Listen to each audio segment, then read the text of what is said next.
everyone, my name is Dee and this is my channel called The Needle Woman, or as I like to refer to it sometimes as my adventures with my vintage knitting machine. I think my vintage machine is maybe from the 90s, so that's what passes for vintage these days, which kind of makes me feel a little bit old. Either ways, maybe I'm old and experienced, at least when it comes to knitting. I have been a hand knitter for the last 15 years or so, so a lot of the things that I will talk about in my videos comes from that kind of a background. Hopefully that is helpful for people, because I think most people will start with hand knitting and then maybe move on to machine knitting. So those two things can be quite different, and hopefully my videos will help you with that and trying to understand how to do the things that you know how to do when you're hand knitting and how to do them on your knitting machine. Now, one of the first things I want to talk about when it comes to those type of differences is yarn.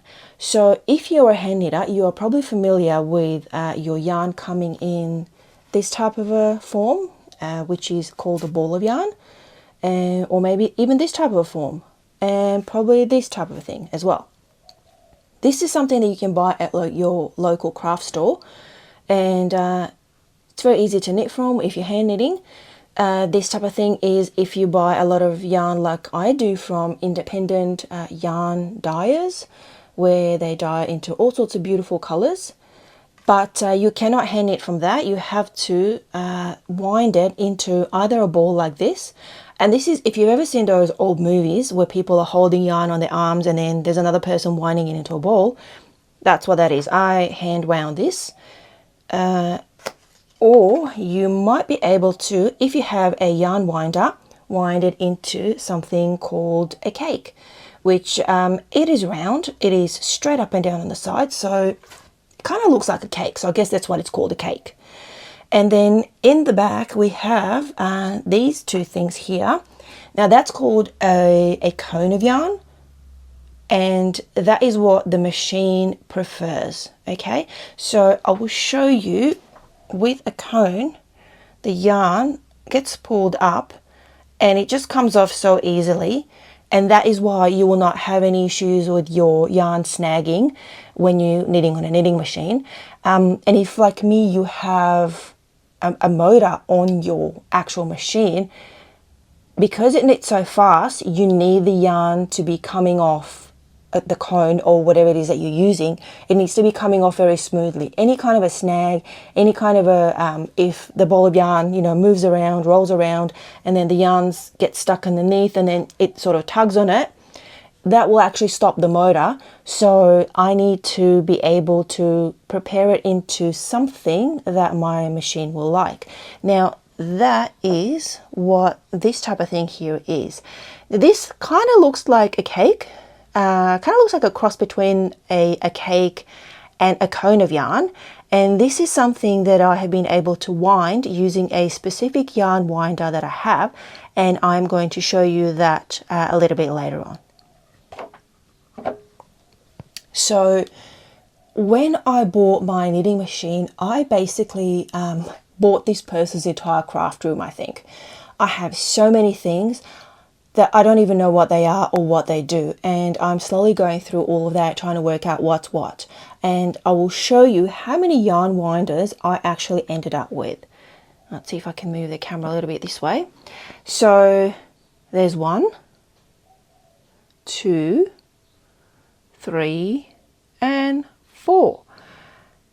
I'm primarily going to show you in this video how to use these 2 winders, because this one here.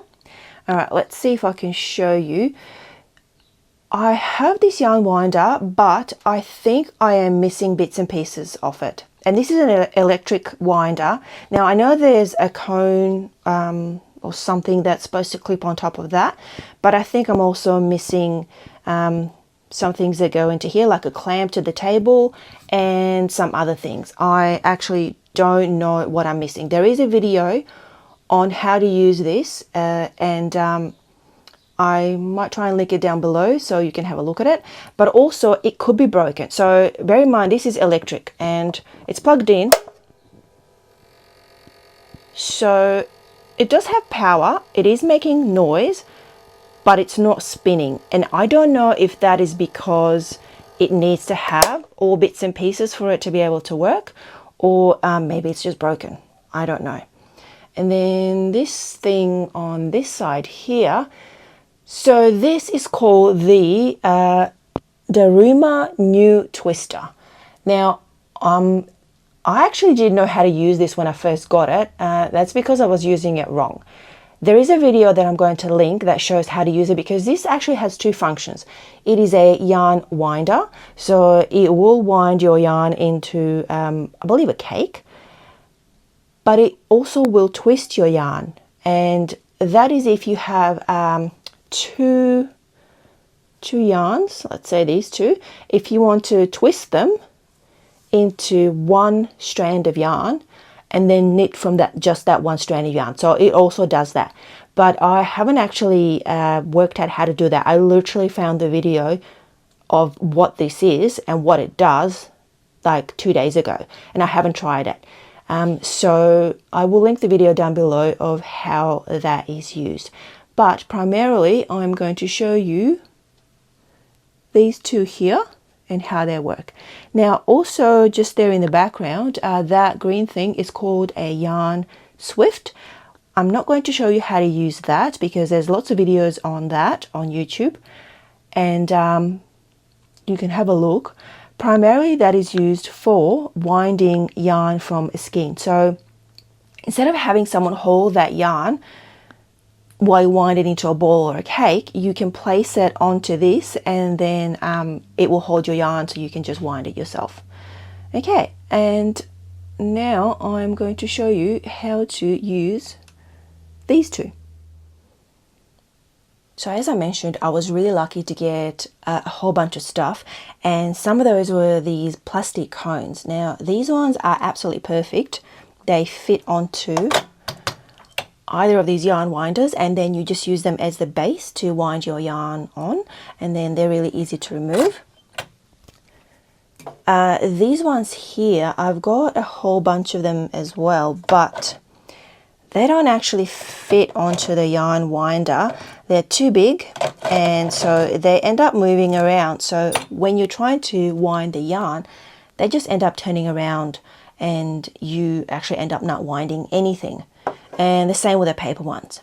Now the main difference between these two yarn winders, even though they kind of look similar, I mean they've got exactly the same base, they each have a handle that you turn to wind your yarn, but they wind your yarn in a completely different way. This one has a roller, it is cone shaped, and this one doesn't have a roller, and it is not cone shaped, it's pretty much straight up and down. But that is not what makes one wind things in a cone shape as opposed to a cake, because I have actually used, I've got an example here, so I have used a cone and I've placed that one on this yarn winder, and I've ended up with something that looks a bit more like a cone. And then again, I've used a cone and I placed it on this yarn winder, and I ended up with something that still pretty much looks like a cake, even though it is wound onto a cone. So that is not what's going to make your yarn in a cone or a cake. It is the actual way these two work. And I'm going to show you in a minute the difference between the two of them. Okay? I'm going to show you now how to use this yarn winder, and I'm just going to use this ball of yarn that I bought from my local craft store, and I've used this sort of variegated yarn which will hopefully show us how it's winding and kind of have maybe show us a bit of a pattern on the actual cone of yarn.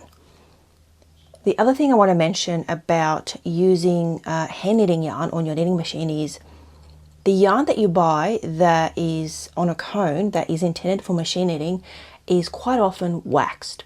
So what that means is it has wax applied so that it goes through your knitting machine a lot easier. It doesn't get tangled and things like that, it just flows smoother. Your hand knitting yarn will not be that way. It doesn't have wax in it. So what you can do is you can wax it as you're winding it, or alternatively what some knitting machines have, and I'll show you, this is here a tension unit of my knitting machine, and you can see this chunk of wax in there.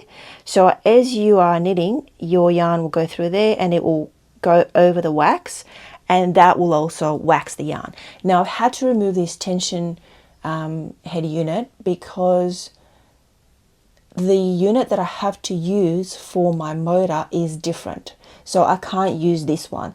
And that one, the one that's used with the motor, doesn't actually have this space for the wax. So it's something that I might have to think about, maybe waxing my yarn before, or trying to add this wax piece somewhere. But what I have found is that it doesn't really make all that much of a difference for me so far, whether I'm knitting with yarn that's waxed or not waxed. I don't know, I might have a little bit more experience later on and see which one I prefer. But for now, I'm happy to just wind the yarn and use it just as is, not waxed. So I'm going to show you now what I'm going to do first is I'm going to thread the yarn through here. And I know you can do this later somehow, but my brain will just not work out how to thread it through there. I can do it on this one, but for some reason I do not know which way this spiral goes and how to thread it through properly. And then I'm going to grab this cone, and you see that little notch there, just there, that is where you have to slot the yarn in there, and then just make sure there's a decent kind of a tail, and that can sort of just get tucked in there. And then what you do is you place the cone on top of this, and just make sure that the yarn, it's a little bit hard to see because it's pink, but make sure that the yarn is caught in there and it's quite snug, and now that's really not going to go anywhere. Okay, and then the yarn has to go that way, and it has to slot into one of these grooves here, any of these grooves. See how it's slotted in there, and now it's actually, you can see it in the middle, right in there, going through that roller. And then just pull the yarn, make sure there's the right tension and that it hasn't come out of these grooves.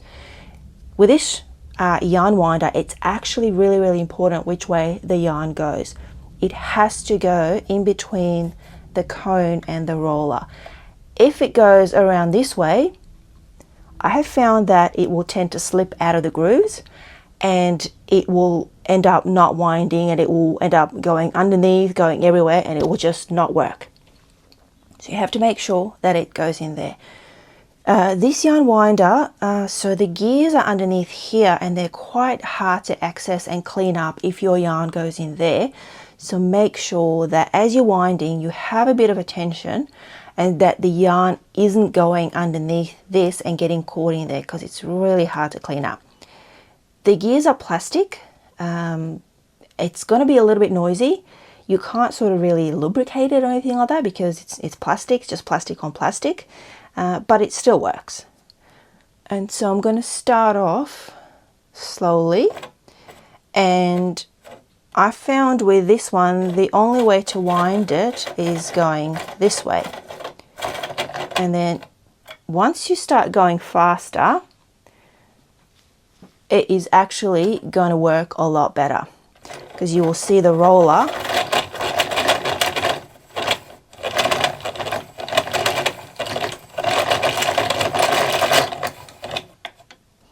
okay, I'm having issues because my yarn, my ball of yarn is just way too big and it's getting caught on things. All right, let's try again.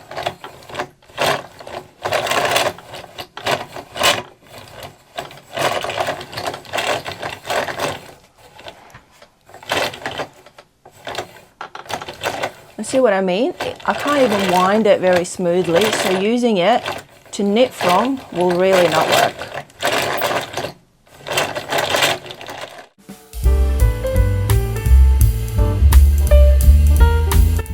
Of course, it's got caught on something.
Okay, and here we've got a pretty good looking cone.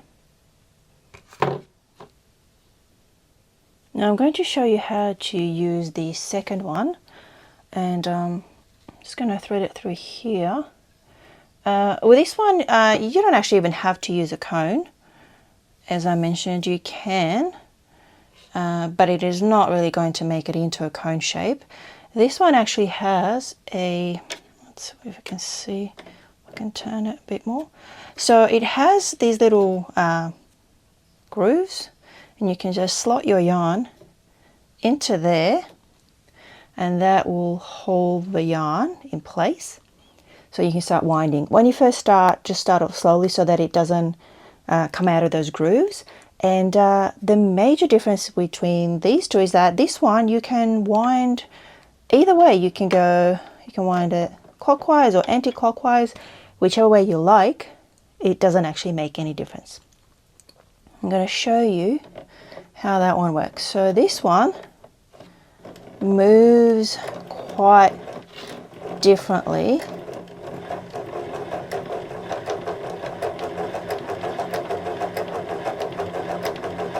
And because it's a lot newer, it actually, you know, is a lot quieter. But that is what it ends up winding, a cake. Now I'm not going to wind any more of it because I don't actually want it to be in a cake. But it's still quite easy to just slide it off and then you have yourself a cake. But you can see that the way it moves is completely different, and the way it winds the yarn is completely different. And I'm going to show you in a minute why that actually is very important. So I have here a cake and a cone, and I will show you with a cone, the machine knits and it pulls the yarn upwards and it just comes off so smoothly. It doesn't even move the cone. I mean, this is not very heavy, and it's quite stable. It's not going anywhere. But if you have a cake, I'm going to move that because it's going to be a whole different story. So yarn is kind of caught underneath, and then it flips, and you know, you can try and put it back up, and then you might have it going smooth for a little bit, and then it will get caught again. And yeah, so it just doesn't really work, especially if you have a knitting machine with a motor. Any of that time where, you know, the yarn will kind of snag or pull, that will be the time that the motor will actually stop, because it detects as an issue. So you can't really use this. I have seen those, I think they're called yarn garnies or something like that, where some hand knitters use them, so you can put your cake onto it, and then the garnie it's generally they're made from wood, and it's kind of like it looks like a spindle. It has a piece of wood that you can sort of slot this on, and it has a base that rotates. I don't have any of those because I generally don't really use them. And as you're knitting, it kind of turns around, and so that your yarn comes off easier off a cake. But I think, I'm not 100% sure, I don't know if they will work for a cake, because they are twisting, and as you're knitting, you are pulling it around. But your knitting machine pulls up. So I don't know if one of those will make any difference. Maybe I'll get one and try it and see how I go with that. But anyway, so that is how to prepare your yarn for your knitting machine, what some of the issues are that you might run into, and hopefully this video was helpful, and stay tuned, I'll be making some more.